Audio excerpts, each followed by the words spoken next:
Sebelumnya, saya infokan bahwa sebetulnya Raya and the Last Dragon telah saya saksikan lama beberapa bulan yang lalu saat filmnya masih main di Jakarta. Tapi saya baru bisa memproses sekarang karena satu dan lain hal dan karena berbagai kesibukan saya.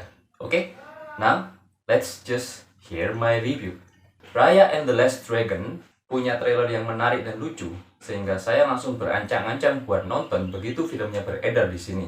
Memang ternyata kurang begitu memenuhi ekspektasi saya pribadi, but it's still great. Pesan yang ingin disampaikan ke penonton bagus banget, tentang kepercayaan dan ketulusan. Tentang benih yang baik yang akan menghasilkan buah yang baik pula. Apalagi film ini sangat kental dengan budaya Asia. Ada nuansa Indonesia, India, Cina, Thailand yang tergambar di sepanjang film ini. Sempat ada scene membatik juga loh guys. And it makes me proud as orang Indonesia. Well, kita akan bahas seputar film ini nanti. Mari kita tinjau dulu ceritanya, oke? Alkisah pada kurun waktu 500 tahun sebelum kejadian di film mulai diceritakan, ada satu negeri bernama Kumandra. Di negeri ini, penduduknya hidup rukun dan damai berdampingan dengan para naga. Kumandra yang damai dan tentram tiba-tiba diserang oleh roh jahat, Drun. Makhluk hidup yang diterjang Drun akan menjadi batu.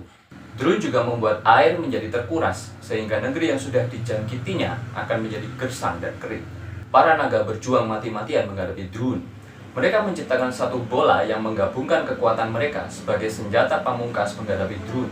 Bola sakti itu akhirnya berhasil menangkal para Drun, tapi imbasnya para naga itu berubah menjadi batu.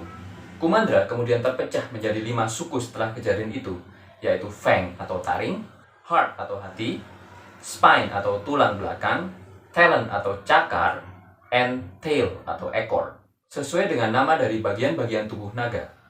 Nah, 500 tahun setelahnya, suku Heart yang dipimpin oleh Chief Benja mempersiapkan putrinya Raya sebagai penjaga bola sakti peninggalan para naga.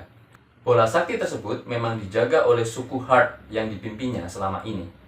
Keempat suku lainnya pada berebut ingin memiliki peninggalan terakhir para naga tersebut untuk kepentingan kelompok mereka masing-masing, karena dipercaya bahwa dengan memiliki bola sakti tersebut akan membawa kemakmuran dan kehormatan bagi pemegangnya, walau faktanya tidak seperti itu. Chief Benja sendiri percaya bahwa suatu saat kelima suku akan bersatu lagi dan Kumandra akan ada lagi seperti dulu. Dia malah mengundang keempat suku lain yang hendak menyerang Heart untuk jamuan makan. Di sini, Raya kecil kemudian berjumpa dengan Namari, anak perempuan Chief Virana dari suku Fang, dan dengan cepat merasa cocok dan berteman dengannya. Raya kemudian mengajak Namari ke gua tempat bola sakti tersebut disimpan. Ternyata Namari malah memanggil ibunya serta pasukannya untuk merebut bola sakti itu. Kekacauan terjadi karena di saat itulah Drun tiba-tiba muncul untuk menyerang mereka. Bola sakti yang jadi rebutan kemudian jatuh dan pecah menjadi 5. Masing-masing suku memegang satu pecahan. Dalam kekacauan itu, Chief Benja menjadi korban serangan Drun dan berubah menjadi batu. Cerita bergulir ke 6 tahun setelahnya, di mana selama itu Raya mencoba menemukan Sisu, naga yang konon katanya pencipta bola sakti itu, dan satu-satunya yang selamat dari spesiesnya, untuk membantunya menemukan pecahan bola sakti itu dan memulihkannya lagi agar bisa membasmi Drun. Saat dia sampai di bekas wilayah suku Tail, Raya akhirnya berhasil menemukan Sisu. Sisu yang ternyata adalah naga yang kocak dan naif, bilang kepadanya bahwa bukan dia pencipta bola sakti itu, melainkan saudara-saudarinya. Namun dia bisa menggunakan kekuatannya. Di reruntuhan kuil Tail, mereka menemukan pecahan bola sakti kedua, yang membuat Sisu bisa berubah menjadi manusia. Namari yang membunuh Raya berusaha merebut bola sakti itu. Namun, berkat pertolongan Bun kecil, pemilik perahu kedai makan, mereka berhasil lolos lewat sungai. Keluarga Bun juga menjadi korban keganasan Drun, sehingga sekarang dia sebatang kara. Mereka tiba di Talon untuk merebut pecahan bola sakti ketiga. Di sini, Raya dikelabui dan dicopet oleh bayi penipu Noi dan makhluk-makhluk seperti monyet, Ongis. Namun, Raya berhasil merebut kembali bola-bola saktinya. Akhirnya, Raya malah mengajaknya serta dalam misinya. Sementara itu, Sisu malah tertangkap oleh kepala suku wanita tua, Talon. Raya kemudian bergerak membebaskan Sisu dan berhasil merebut pecahan bola sakti ketiga, yang membuat Sisu bisa memuntahkan kabut. Mereka kemudian tiba di Spine. di mana mereka bertemu dengan Tong, satu-satunya orang yang selamat dari sukunya dari serangan Drun. Tong yang bertubuh gede dan penampilan luarnya kasar itu ternyata berhati lembut. Dia akhirnya setuju untuk membantu Raya dalam misinya. Di saat yang sama, Namari dan pasukannya juga tiba di situ. Raya mengonfrontasi Namari dan mengalihkan perhatiannya, sementara teman-temannya melarikan diri. Saat Raya terdesak, Sisu turun tangan untuk membantunya. Disinilah Namari pertama kali melihat Sisu dalam wujud aslinya sebagai naga. Di perahu, Tong menyerahkan pecahan bola sakti miliknya dan membuat Sisu mempunyai kekuatan untuk mengendalikan hujan. Saat mereka sudah dekat dengan pemukiman suku Feng, Sisu mengusulkan pada Raya untuk meminta saja pada Chief Virana untuk memberikan pecahan terakhir bola sakti daripada merebutnya. Raya, yang pernah dikhianati oleh Namari dan sejak itu tidak pernah mempercayai siapapun, menolak usulan Sisu. Sisu kemudian membawa Raya terbang kembali ke Heart, ke gua penyimpanan bola sakti dulu, dan bilang bahwa saudara-saudarinya dulu mempercayakan bola sakti itu pada dia yang tidak sesakti mereka. Jadi dia harus bisa mempercayai orang untuk berbuat baik.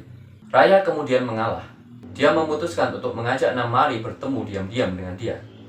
Raya memberikan kalung naga yang pernah diberikan Namari saat mereka kecil dulu, sebagai tanda bahwa dia percaya Namari mau membantunya. Namun, saat Namari melihat pecahan-pecahan bola sakti itu, dia malah mengancam mereka dan berusaha merebutnya. Sisu yang tulus mencoba membujuknya. Namun, secara tidak sengaja, Sisu malah tertembak oleh senjata Namari dan jatuh ke sungai.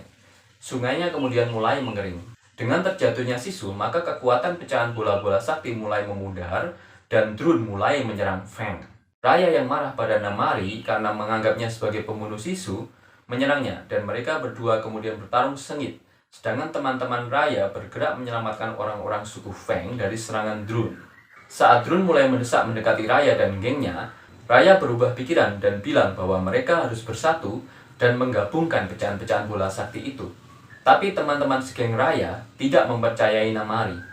Raya kemudian teringat akan cita-cita ayahnya dan apa yang Sisu pernah katakan padanya, dan mengambil langkah awal memberikan kepada Namari pecahan batu miliknya sebagai tanda niat baik. Melihat itu, teman-teman Raya satu persatu menyerahkan pecahan bola sakti kepada Namari dengan pasrah sebelum mereka diserang oleh Drun dan menjadi batu. Namari akhirnya menjadi pemegang terakhir pecahan-pecahan bola sakti itu. Apa yang akhirnya dilakukan Namari? Akankah kepercayaan Raya and the Gang berbuah baik? Akankah Namari lebih memilih melarikan diri sambil membawa bola sakti itu atau sebaliknya? Jawabannya, tonton saja filmnya guys, biar nggak penasaran, oke? Raya disuarakan oleh Kelly Marie Tran, seorang aktris Amerika yang pernah nampang di Star Wars The Last Jedi dan juga The Rise of the Skywalker. Sisu disuarakan oleh Awkwafina, si rapper yang sedang naik daun saat ini. Awkwafina pernah mendampingi Sandra Bullock di Ocean's 8 dan juga Dwayne Johnson di Jumanji The Next Level. Dia juga lah yang berperan sebagai si orang Singapura Caitlin di Crazy Rich Asians. Si artis yang satu ini memang kocak abis guys. Juga ada alumni Crazy Rich Asians yang lain di film yang satu ini, yaitu Gemma Chan, pemeran Astrid Leong. Di sini Gemma Chan mengisi suara Namari. Karakter kocak dan menarik lain di film ini adalah Tuk Tuk, binatang sahabat Raya yang seperti gabungan antara armadillo dan kepik. Tuk Tuk sendiri diisi suarakan oleh Alan Tudyk. Negeri fantasi Kumandra sendiri diinspirasi oleh kebudayaan-kebudayaan dari Asia Tenggara, mulai dari Indonesia, Filipina, Brunei, Singapura, Laos, Malaysia, Timor Leste, Kamboja, Thailand, Vietnam, sampai Myanmar. Pembuat film dan tim produksinya pergi ke sebagian negara-negara itu untuk riset latar belakang. Film ini sebetulnya dijadwalkan rilis pada tanggal 25 November 2020. Namun karena adanya pandemi COVID-19, perilisannya ditunda sampai tanggal 12 Maret 2021 kemarin. Jika kalian nonton di bioskop, ada selipan film animasi pendek di awal film, yaitu Us Again, yang tanpa dialog dan cukup menarik. Walaupun film animasi 3D Raya and the Last Dragon ini bukan produk Pixar, tapi ceritanya cukup menarik dan grafis animasinya juga tidak kalah dengan produk-produk Pixar.